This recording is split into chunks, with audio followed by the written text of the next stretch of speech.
Welcome to the Mouse HSM Training Day Track Review. This amazing facility features a long and technical motocross track along with a very difficult supercross track. We are going to be rating these based on 5 categories, combining them into a total score. Is this worth your time and money to download? Let's find out. It's your YN himself, Young Nugg here, and today I'm excited. We're going to be doing a track review on HSM Training Day, and this is the same creator that's made, I forget the other popular one, Mouse Park? I think it's Mouse Park.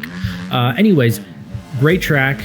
But we're going to be doing a track review, and what we're going to be doing is we're going to be breaking up into 5 separate categories to rate these.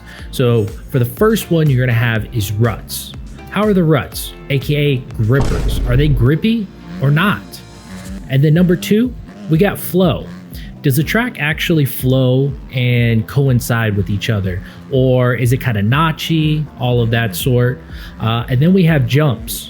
We want to make sure it jumps. We don't want just big booters, even though they can be super fun. We want some small ones. We want some ones you got to stretch, some that are easy to get over, just kind of a variety of them. Then we have the technical. How technical is a track? Is it something that you could just be wide open on? Or you're going to have to let off the throttle and make sure that you are within your limits. And then the last one is difficulty, which is kind of different from technical, because I think you can have a technical track, but it can be easy. But difficulty is, how hard is a track? I don't have any friends in these track creators. I'm not promoting anything. I want to give you the real scores. And if I hate it, if I don't think it's good, I'm going to say it. I'm just going to keep it 100. Anyways, let's go on a lap. We're going to talk about the track, and then after, we'll kind of go through the ratings and go from there. All right, let's start this lap. So we're gonna come over here and we're going a 180 left-handed turn. Then we're getting to this off-camber kind of roller section. Then we're gonna head uphill, get low there. You wanna get enough speed because you get over this little hump right there. It's a little hard on a 250. And then this is what makes this track difficult, is these off-camber left-hand turn. You're not perfectly straight, the bike's dancing around. And then we have a one go right uphill, same thing. Get through here. This section gets rough, and you just kind of got to lean back, let the bike dance around. You need to get over this table clean, especially on this 250, because this one right here, that's a booter. Got a left-hand corner there. We always want to stay on the inside with this one. And I love this one. This one's just a nice floater jump. Then we get into this inside as well. Again, uphill. A little different, a little off-camber. And then we have a little supercross section, which makes it a little fun. You want to triple in. For me, I got to go over table. And then right there, triple, just so I get enough speed to get over this. This jump is pretty big. And then we're gonna make our way kind of into a little pit down here. We're gonna click up to 4th, and this is like a whoop section. You just hit this wide open. We make another right. Hard to get stopped to get those inside lines. Another inside there. Then we're gonna make our way kind of uphill. And this one, you just give her all she has. Try to stay low over these jumps. Get into this rough section. We loop around. And this is my favorite part of the track. You basically get to 3rd, click 4th, and you're just humming. And then right here is probably the biggest jump on the track. But you got to hit it perfect so you can pop over that and not clip it. Then you got a little scrub jump, and that's it. That's a lap here. Man, I just made some setting changes, and it looks like I got dipped out of the fryer. I am golden crispy. But you know what? We're just gonna get into the ratings. We're not gonna sugarcoat it. So number 1 is the ruts. I gave this an 8.7. Now, What made the ruts really good on this track is that there was multiple line choices, and I think there were genuinely different lines that were quicker. It wasn't a one-line track. You can go to the outsides, you can go to the insides, and what's cool also is they're not traditional ruts in the sense of they're just perfectly 180s or 90 degrees. Some of them had cutoffs, and some of them cut between other ones, so you really had to use your creativity. One thing is, I think some of the ruts could be deeper. Now, I know maybe in a lobby that might be a different story, but just hopping onto free play, there's some sections where I can go 4th gear and I can hop over a couple ruts and I don't get punished. Now let's get into flow. So this track has a lot of speed, and I think the track meshes really good. And god damn.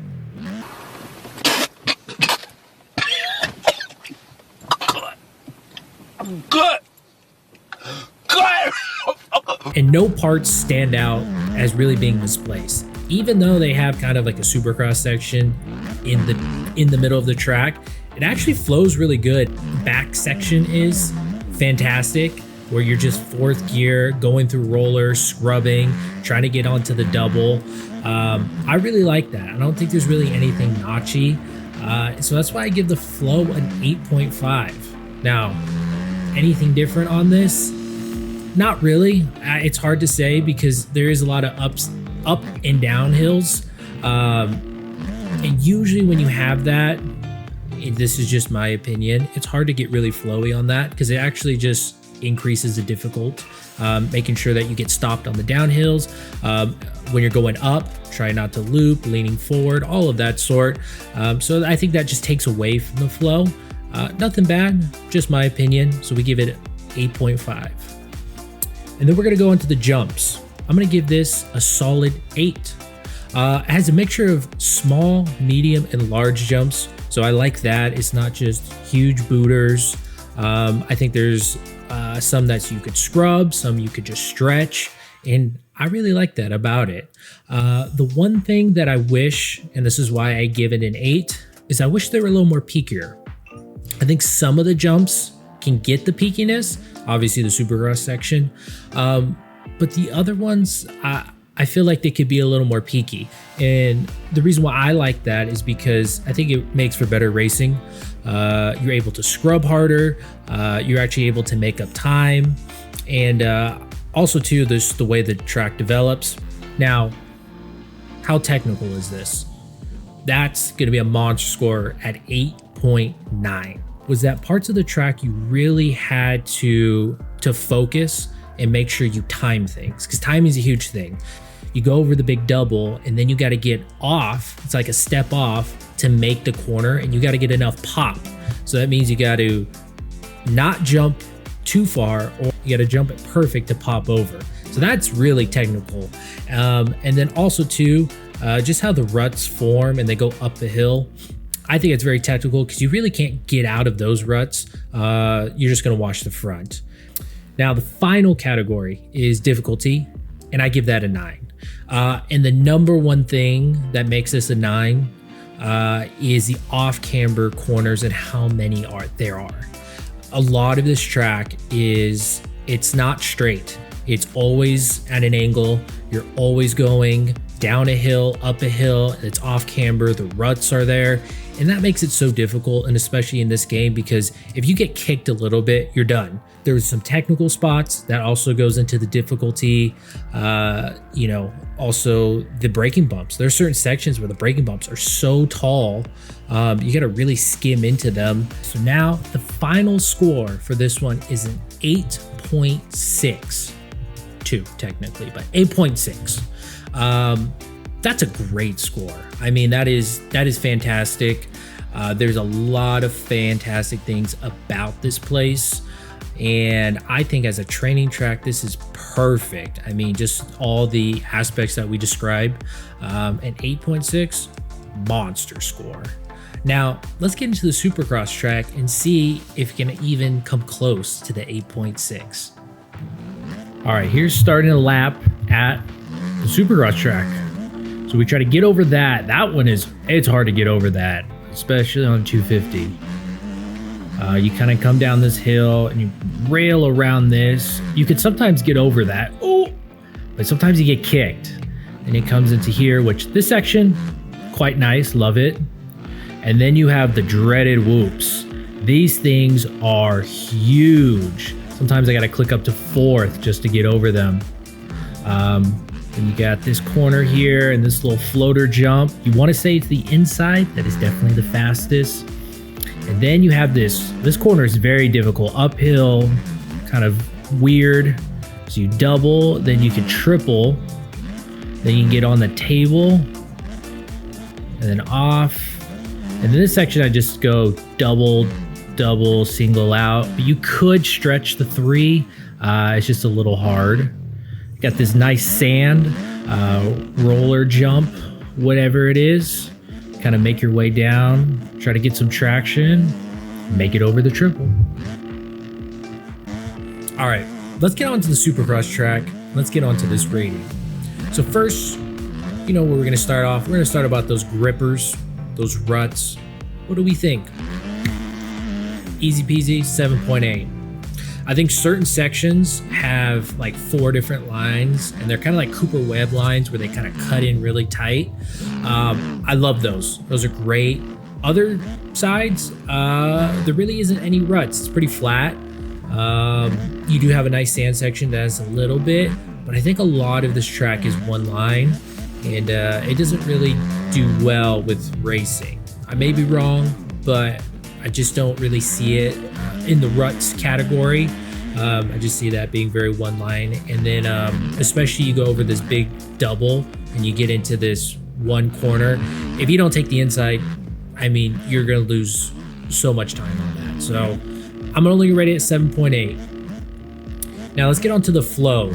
In flow, I put at 8.0, 8 flat. I think the track connects really good. I think there's rhythm sections when you hit correctly are wonderful, and you could really start piecing the track. Now, what really kills the flow. Now, I'm on a 250, and I rate these as a 250 rider, so it may be completely different if you're a 450 guy. Is right before the finish. There's a small section, and on a 250, if you do not hit that right, you're casing the out of the finish line. And it's so hard to just kind of flow into it, and it really kills the flow in my opinion. Everything else it kind of goes well, but that really is a big damper. I'm gonna put it as an 8. Now let's get into the rhythm sections. I also put that as an 8. Pros: rhythm sections are difficult and peaky, which I like. You have to be precise. I think that's what makes a really good Supercross track, not something that you could kind of relax. I think the rhythms are spaced out great on a 250. It takes some, like I said, some skill to clear. They do have some booters. They do have a nice wall jump. I think a lot of it's really good. One thing I don't really like is in the section, there's 2 tables in the back. I would love it to be a little different on that. I think just landing on the table and getting off, it's kind of a boring way to end that section, especially how hard it is in the beginning. Again, just my opinion, but besides that, I do think an 8 is a really good score. Technical, this one's a high score, 9.0. And on a 250 specifically, you have to be precise. I mean, this track, if you make a small error, you're getting sent off. There's that back rhythm section, and you can even try to get 3 triple out in certain sections, but you have to time it so perfectly that you can get just enough pull on it. Also the finish line jump, I've been harping on that. That thing's hard to get, and especially if you can get a decent run. Sometimes I'm in first gear just to pull that. But it's a monster score. I love it, 9. And then we're gonna wrap it up with how hard is this track? Difficulty, 9.2. I kind of mentioned some of that stuff, but for 250, this thing is hard. You got that off-camber hill, again, always a pain, easy to tuck the front end. You got to be perfect on the rhythm sections. And I would one thing too is it's switching over to sand. That's really difficult. just kind of the textures and all that, making sure you get over the wall straight and getting in either over 1 or 2 humps. And the whoops. I mean, there's some monster whoops on this thing, and it is great practice. But overall, total score is 8.4, making this an 8.5 level compound. And like I said, I judge pretty harshly on this, and an 8.5 is a huge score. So congrats to Mouse. This is a great complex, and also it's free. So why don't you go pick it up? I might put a link in the description. I appreciate you guys stopping by, and let me know your thoughts in the comments. Let me know if I need to make some tweaks. This is the first one, so of course I'm gonna be a little rusty, but each video is gonna get better. Again, I appreciate you tuning in. Have a good one.